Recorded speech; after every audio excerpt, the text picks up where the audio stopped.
अस्सलाम वालेकुम नाज़रीन, अहमद राना व्यूज़ में आपको खुश आमदीद। अब सेनेट के चेयरमैन के इलेक्शन के बाद हुकूमत का जो मूव है वो तब्दील हो रहा है और जो सियासत की शतरंज है उस पर तमाम प्यादे जो हैं उनका रुख जो है वो किसी और तरफ कर दिया गया है। इस वीडियो में हम आपको बताएंगे कि हुकूमत की जो किचन कैबिनेट है, हुकूमत के जो अंदरूनी हलके हैं, वहाँ पर अब एग्रेसिव जो स्टाइल ऑफ द गवर्नमेंट है वो अगले जो 2.5 साल हैं उनमें देखा जाएगा।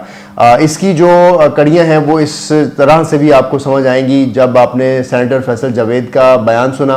आपने मुराद सईद के हवाले से बयान सुना और फैसल वाबड़ा जो है वो काफ़ी एग्रेसिव बयानात देते हुए नज़र आ रहे हैं, जो ये बात शो करता है कि जो कैबिनेट मीटिंग्स हो रही हैं या जो इंटरनल मीटिंग्स हो रही हैं उसमें अब ऑपोजिशन को और पीडीएम को किस तरह से काबू करना है, उस हवाले से बयानात जो हैं वो ये बता रहे हैं कि हुकूमत जो है वो अपनी एक पूरी चाल और साजिश बनाकर बैठी है कि वो अब पीडीएम को किस तरह से चारों शाने जो है वो चित करने जा रही है। सबसे पहली बात, जो चेयरमैन सेनेट के इलेक्शन में संजरानी साहब की जीत के बाद गिलानी साहब की हार जब हुई तो उसके बाद अब ये सोचा जा रहा है कि जो गिलानी साहब जो हैं वो हफीज़ शेख साहब की सीट पर आए हैं। हफीज़ शेख साहब जो हैं वो हुकूमत के ना सिर्फ वो फाइनेंस मिनिस्टर हैं जिन्होंने IMF और जो इंटरनेशनल इदारे हैं फाइनेंस के हवाले से उनको ना सिर्फ उनके साथ अपना कोऑर्डिनेशन कायम रखा हुआ है बल्कि उनकी मौजूदगी, और अगर वो नहीं होते हैं कैबिनेट में तो हुकूमत को शायद अगले 2.5 साल में जो इकॉनमी है उस पर काफ़ी ज़्यादा सफ़र होना पड़े।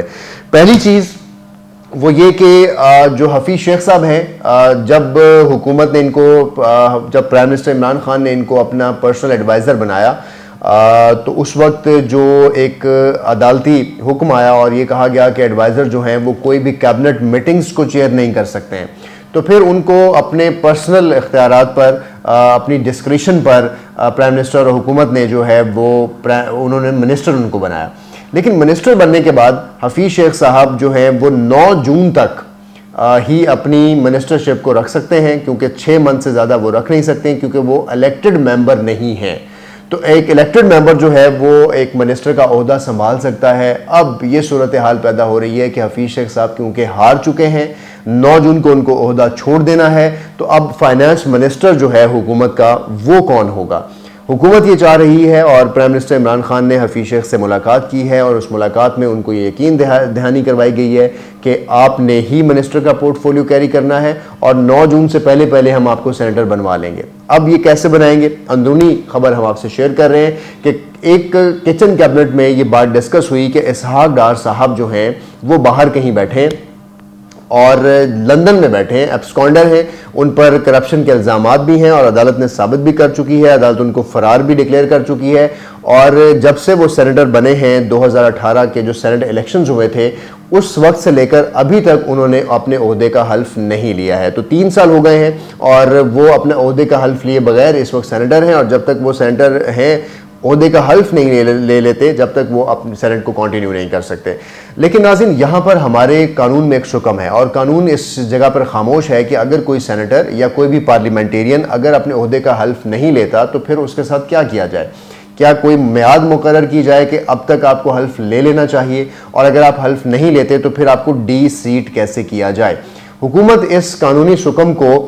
एक प्रेसिडेंशियल ऑर्डर के साथ, एक सदारती हुक्मनामे के साथ, एक सदारती ऑर्डिनेंस के साथ ख़त्म करेगी, एक मियाद को डिक्लेयर करेगी, इसहाक डार के ऊपर एक बिल टेबल किया जाएगा और सदारती ऑर्डिनेंस के तहत ही इसहाक डार को डी-सीट किया जाएगा। या ये कहा जाएगा कि जो सदारती ऑर्डिनेंस है वो ये इस बात की तशरीह करेगा कि अगर एक शख्स जो है वो बाहर मौजूद है, क्योंकि जब कानूनी शुक्म आइन में मौजूद होता है तो सदारती ऑर्डिनेंस उस पर अपनी तशरीह दे सकता है और इसको अदालत में रिट करके भी इस चीज़ की तशरीह ली जा सकती है। तो अब ये समझ आ रहा है कि जो इसहाक डार साहब हैं उनको अदालत में